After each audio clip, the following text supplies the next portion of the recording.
need to start doing that. We got a book on the way? I got a couple of books on the way. Okay. I've got one called Bankrupting Bullshit in Your Life, How to Overcome the Excuses. All of our excuses fall into 4 categories. And once you overcome your excuses, then or your BS, in other words, then or bankrupt it, in other words, file bankruptcy on your BS, life becomes more clear. First place is complacency. Most people don't accomplish anything because they've got the excuse of complacency. We're just one of the greatest tools of propaganda that the United States has ever used on the American public is just be comfortable. Just be complacent. You don't have to move. You don't have to go. Like I was saying, the 2 things that I didn't get a chance to get to the second one. I said the first one was I thought about the worst case scenario. The second one was I realized that the United States, they do this to you. They hire you and it will keep you to make sure, and you will stay just as long as they pay you enough to stay, as long as you do enough not to get fired. If you do enough not to get fired, whether it be a great amount or a basic amount, and they pay you enough not to leave, that's the new American dream right now. That's all people go for. Complacency. People talk the American dream. Over 85% of people fear going after the American dream. That great American novel is going to the grave with most people. Like Les Brown said, the most talented place in the world is the graveyard. You will find more Olympic athletes. You will find more books. You will find more scholars, more inventions in the graveyard than any other place in the world. And so that's the number 2. So when it comes to the bankrupting BS, the first thing that you want to bankrupt with your excuses is complacency. The second part is discouragement. It didn't work the first time. It didn't work the 5th time. It didn't work the 50th time. You got family members around you calling you crazy. You're an idiot. You're foolish. Discouragement. A lot of people allowed the excuse of what happened last time. It didn't work last time. Did you tweak it? No. Did you get any consultation or mentorship on it? No. But I tried it twice, and since you tried it twice the exact same way, you got the same results. Now you feel like you shouldn't do it at all. Give you a perfect example. Statistically, in the United States, we've already heard the 80-20 rule. In first 5 years, 80% of all businesses fail in the first 5 years. But no one tells you the second one. Of that 80% that failed, only 20% ever try again. Oh, I've never heard of that. Of that 20% that tried again, 80% succeeded. Most people don't try again. They are discouraged. So we talked about complacency and discouragement. Third one is fears. United States, if they don't train you to do nothing else, they train you to be scared of something. They train you to be anxious. Yes, it is. If you don't vote for me, you know they're going to take away your right to. If you don't vote for her or this policy, you might lose the right to. You better look out because they're coming to get your United States. The greatest propaganda next to complacency is to make you scared of everything. That's why we vote for half the people we vote for, because we're scared to vote for the other person because they told us to be scared. There's truth there. That person is going to change this policy. And so fear, false evidence appearing real. Fear. Over 85% statistically of what we fear, I think it's 89% of what we actually fear never comes to pass. And the other 15 to 13% are things that we couldn't have controlled anyway. So 85% of the stuff that we fear never even comes to pass anyway. I fear the ocean. You don't even swim. What are you talking about? I fear sailing. I fear that a whale is gonna. We've never swam. So what are you fearing?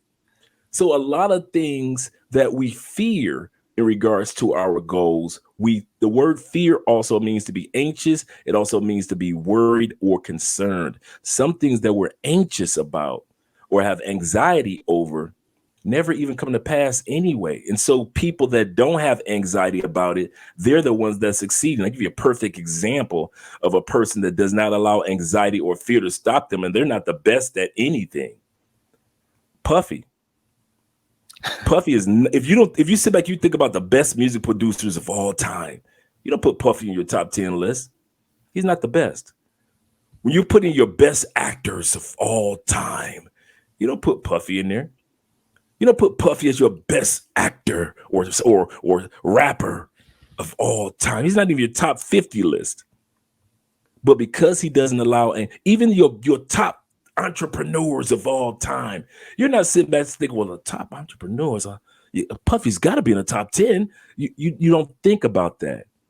But because he doesn't let the anxiety or the worry or the concern of being the best in his craft dictate him, he mastered the art of marketing himself as being good enough to be able to cause individuals to be interested in what he accomplished or what he has to offer. That's all Puffy is. He's just a guy that's good enough to be a rapper, good enough to be an actor, good enough to be a producer, good enough to where it is cost. Good enough was just good enough to cause this dude. Now he has what's that, Revolt television station, the online cable station. So all those things he's accomplished because he doesn't let the anxiety or the worry or the fear that halts other people to impact him. He never feared the fact that he wasn't in the top 10. Well, since I'm not as good as Biggie was, I guess I shouldn't rap. He never thought about that. Just think about if your best friend is one of the greatest track runners of all time, and you're running track, and you just don't run track because you're afraid of what your best friend has accomplished. That has nothing to do with you. Go after your goals. Last one is distractions. The last thing that you should bankrupt in your life is distractions. We are either distracted by people, we are either distracted by things, or distracted by self. How many times have family members tried to distract you from what you've been accomplishing over these last few years? How many times have we had people try to distract us from getting a passport or going into or staying or leaving a relationship that wasn't fruitful for us?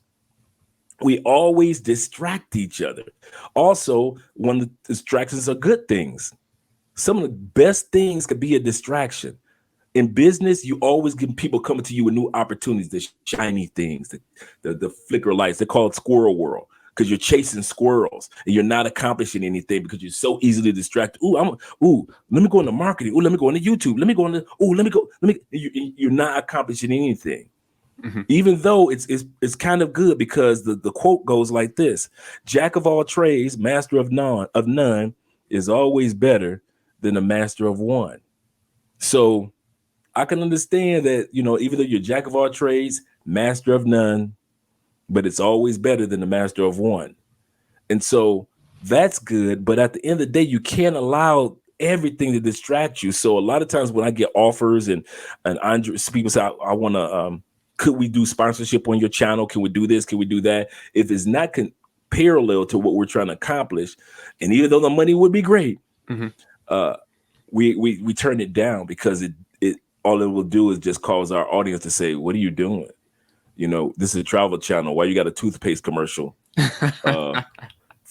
or Tide, Tide dishwashing liquid on your advertisement on your channel unnecessarily as a sponsor. And so that's what the book is about, bankrupting BS in your life. The other one the other book is called How to Stop Half-Assing Your Life. Some people have been spending years halfway through life just procrastinating, just doing that halfway sway, the purgatory of life. Some people aren't even Catholic and they don't even have to die to go to purgatory. They've been living in purgatory since birth. Sometimes you got to stop half-assing your life. And so I show you how to stop doing that in that book as well. You're a busy man. Yeah.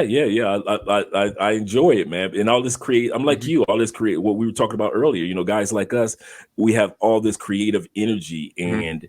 and we want to take advantage of it, but balance it out with having a decent life. So here in South America, they're so family oriented. They're so close to each other. I've learned something about slowing down, enjoying my new family down here, enjoying guys like you, my new friends, and just enjoying the life of life and not just going after the things of life. Because Yeah. down here, it's amazing how people don't have as much as we have in the States, but then they have a happier life Yeah. statistically. It really puts in perspective because my instructor, she's Brazilian, and so Mhm. she's back in Brazil right now. And as she's part of our lessons is just telling me about the day-to-day life in Brazil and culture and all that. And it's funny, like some of the problems are like, what's on your mind, what's bugging you today, Julian? And when I get ready to say it, I'm just like, this is so like first world American problems, right? Yes. Like I'm comfortable in everything, right?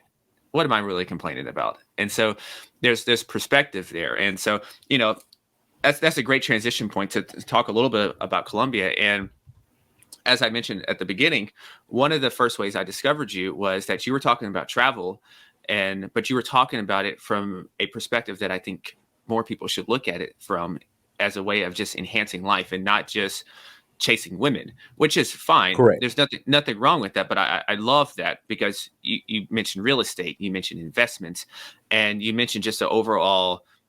I think for me, it gave me just a sense of confidence. I remember the first flight still I landed in Portugal, right? I remember Right. it's overcast, it's cloudy, it's a little rainy, and I just noticed that people are walking slower. I'm like, why are these people walking so slow? Because that was one of the first things I was like, where are they walking? Why are they walking so slow? you know, I'm still getting used to that here. That's why I'm laughing. yeah. I'm like, man, they're walking really slow. They're just so relaxed. They're just going through the lines. I'm like, it's like 3 items. In America, they're hurrying you up to get out of line. Like I had a dinner over there. The thing was 2.5 hours. Normally, you got the wait staff after you eat. Oh, you ready for your check? Oh, you need some more water. You ready for your check? They're hurrying you up, right? And just those moments, just really reshapes you. And so, when it comes to relationships, and I think you see these shows, 90 Day Fiancés, you see all Mhm. these different types of shows, right? Um, what do you think are some of the key parameters in finding the right relationships abroad? And I think some of this advice can actually still apply to people who are maybe not traveling as much as well. Correct. Uh, People often ask me this. My wife and I have been together for 5 years, married 3, and people ask me like, "How'd you find Andrea, man? She's so rare. She's so mature." People think that Andrea like 35, right? And they think that I'm like maybe like 45. So they say, "Oh, well, she's 35. He's 45." So they gel together well. And then when they find out what our real ages are, and there's a 27-year gap, they're like, "Man, I would have never guessed." And one of the things that I bit of advice that I give people in the States and I give people now is there's an old school statement that we used to have in the Black community when we were married at an 80% success rate. And that is who her people is.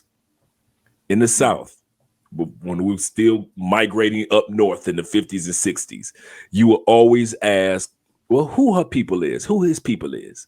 And the young lady would bring the young man to the house and, finally meeting the mother.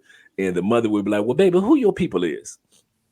And he would say, well, man, my father is the Jacksons. I'm from the Jacksons family.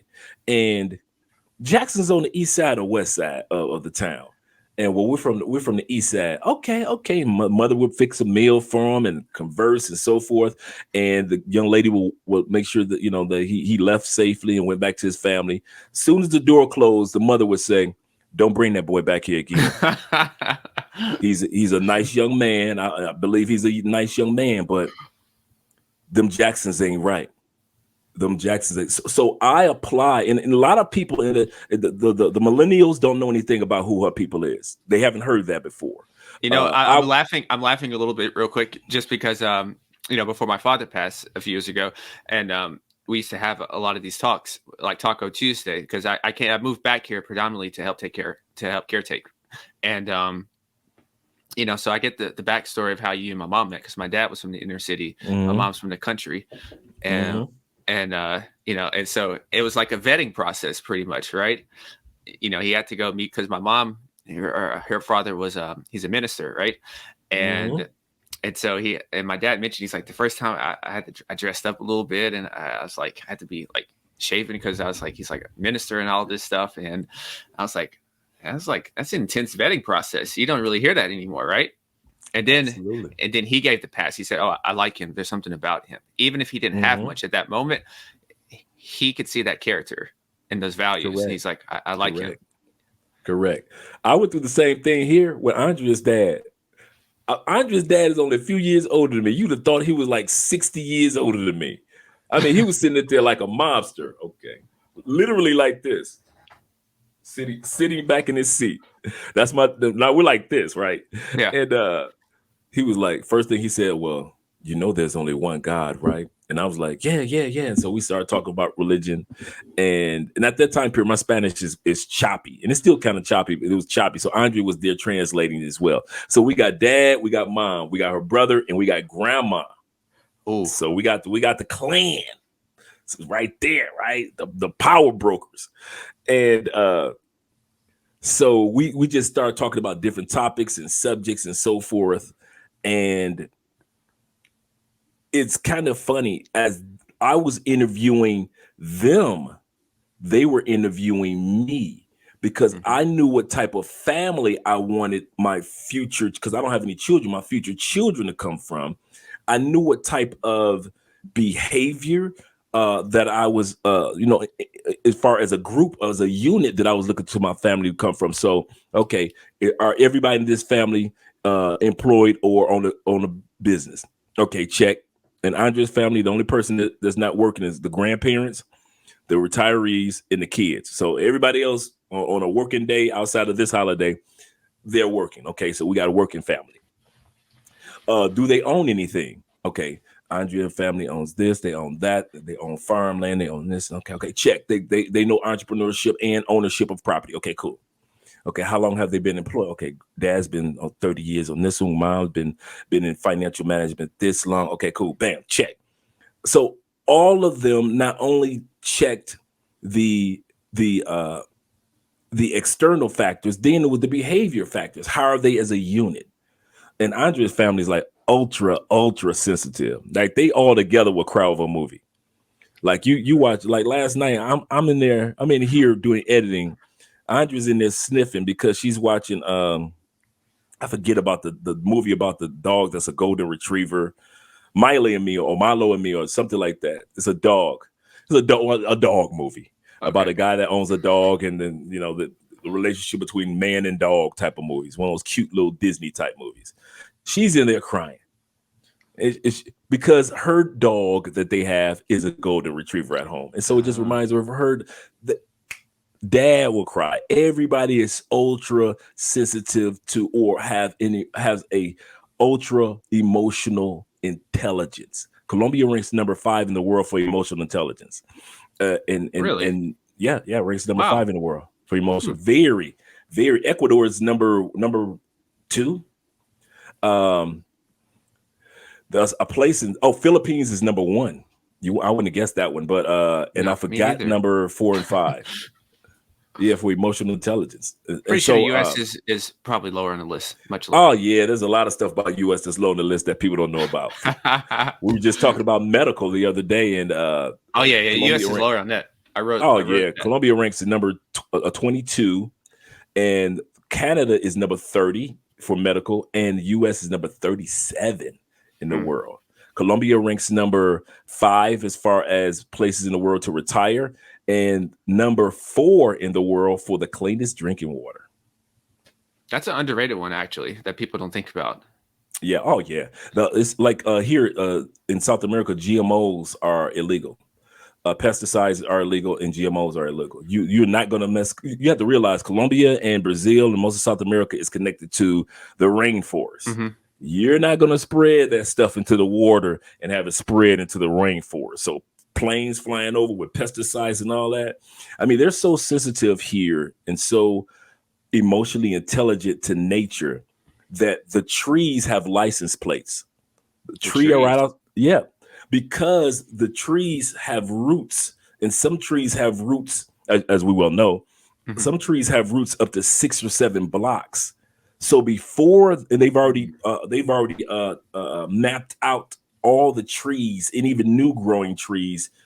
So whenever they're going to do some type of underground sewer work or put in new lead pipes or whatever it may be, or take out the lead pipes and put it, all that is centered around the trees because they realize how important. Once again, this is South America, the rainforest, the Amazon jungle. It's all connected, and so they do not want anything to interrupt the ecosystem. I mean, I remember Starbucks a couple months ago chopped down a tree in front of their own restaurant. Oh man, that was protesting, and nobody goes to that Starbucks now just because it chopped down one tree in front of the store. Oh wow. Yeah, Wow. yeah. So what they do, they actually stamp license plates with the actual number, license plates number that you can go look up, go downtown, and you can look up this tree, know the history of this tree, how far the roots go, and everything before you even do any restructuring on your house in Mm-hmm. that tree. You don't know how far those roots go for that tree, and you cannot interrupt the ecosystem of the trees because the trees were here long before whatever you were building. So that's how they look at it here in South America. Wow, that's a beautiful thing. Mm-hmm. That's a beautiful thing. But yeah, we'll go back to the relationship thing real quick. Yeah, Sorry, yeah. I got on a side tangent. But yeah, Oh, so no problem. you were vetting. So basically, each side was vetting each other though, and that's something Yes, that's. But what I also hear is that you had intentionality, yes. and I think a lot of times now, and I was telling a friend because I'm not into the apps, using the dating app, none of those apps or anything like that. Mm, And so, because I think it just becomes a sport then, and I think true. it goes back to one of those types of excuses. It's distraction. It's a huge distraction because a lot of times it dehumanizes. But so you had intentionality, and I tend to think though, and this is for we hear this a lot in the books that we read, like the Jim Rohns and all that. That you attract what you think. Correct. You pull toward that. If you by your thoughts, you're a mature person.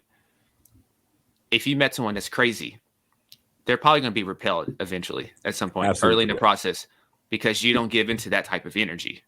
Correct. Shanika and Laquanda and all of them that ends. If you got 3 Q's in your name or 5 A's, they're not even in the States. They Yeah. have never been attracted to me. Only women, Mm-hmm. only ladies usually either catch my attention or I catch their attention. I mean, I could walk down the street and it could be the most beautiful LaQuisha with her long nails and they all every Smurf color and whatever it may be, and her hair is green on this side and all type of rainbow. Those women, for some men, are the most attractive women in the world. As for me, I walk past them, they walk past me. We're not a part of each other's. It's like the YouTube, not YouTube, but the multiverse. They're in their universe, I'm in my universe, Yeah. and we don't see each other. Mhm. But let a woman of distinction or a woman of goals, a woman of family, a woman that showcases herself in a way that I could take her to fundraisers, those are the women that usually gravitate towards me. A woman that has a spiritual side about herself. So when I came here, even though Andrea, my wife's not the first person I dated, and guys said, "Well, how you meet Andrea?" I say, "Because of who I am." I Mhm. say, and then I say, my first goal of I was looking for a family. I say I looked at the family, not just my wife. I say you guys look at the woman and y'all think because she's a good woman, but because her family lives under a tin roof, you're going to be dealing with family issues the whole time you're with her because that impoverished family is going to be like, gimme, gimme, gimme, gimme. Well, you have an American husband, gimme, gimme, gimme, gimme, gimme. I say, that's what Hmm. you guys deal with. I say, I don't deal with that, any of that mess with Andrea's family. I say, because I looked at what type of family I would be in. You guys are looking at what type of relationship you're going to be in. That's cool. The person may be the greatest person, but if they come from a family that is impoverished, some of that she even still knows from her family. So even her with her degrees will still ask you for things just out of subconsciousness because her families are just askers. Hmm. And so you have to take the family into consideration. And that's one of the things that I often let people know. But the other thing is individuals have to definitely not make the mistake of assuming that you're not a part of the dynamic. Guys come here to Colombia, meet the wrong woman, or meet party girls, and Hmm. wonder why only party girls attract to your universe. It's your universe. Party women attract to you. They don't attract to Hmm. me. For example, when I first came down here, my first 4 months in Cartagena, I was dating a college professor who was an attorney. In bed, because I was traveling to see which part of the country I want to live in. In Barranquilla, I was dating a head of the nursing department. In Medellin, it was another attorney. In Bogota, she was the head of the Department of Transportation for the city of Bogota, which is the size of Chicago. I come here, and my wife is a corporate accountant. And so the type of person who I am, it's not about bougie, it's not about, but it's about the old Andre would have attracted the party girls. That's all what I Hmm. would have attracted. But the new manifestation of Andre that developed over all these years only attracts a certain type, as you were saying. Like attracts like, and that's how it works. And so when individuals are mind boggled, well, how did I attract this woman that was so beautiful, but this didn't work out, or that happened, or all women in South America like this, and they go back home with these temper tantrums and Hmm. bad stories to tell because you and your universe attract those type of women while you were in the States. And I tell guys that all the time. Do not think that the bad women that you may attract in another country are not parallel to the bad women that you attract in your original country. I say I attracted good professional women when I was in the States, and I attract good women or in ladies outside of the States. I'm one of those few guys that I never had a problem with feminism, Hmm. or because or a woman being feminine. Let me put it like that, not feminism, but a woman being feminine, because that's what I attracted in the States. So to come here, and my wife is a woman that wears dresses, a woman that's very feminine, very girly, and embrace her womanhood and doesn't want to be manly and talks to me with, and she doesn't talk to me with a manly bravado or demeanor. I don't attract those type of women because I didn't attract them in the States. And so that's what I Absolutely. find with men. Absolutely. Because I tend to think that, wherever you go, you take you. You, So yep, if you had some of those problems in the States, and this can be just life problems in general. true. Those problems are going to travel with you on the airplane as well. And because I imagine, to meet these women at all different places, and this goes for business as well, that you probably put yourself in places that would have a high probability, I imagine, of meeting these types of people. So am I correct on that? Like the venues and True. everything? True.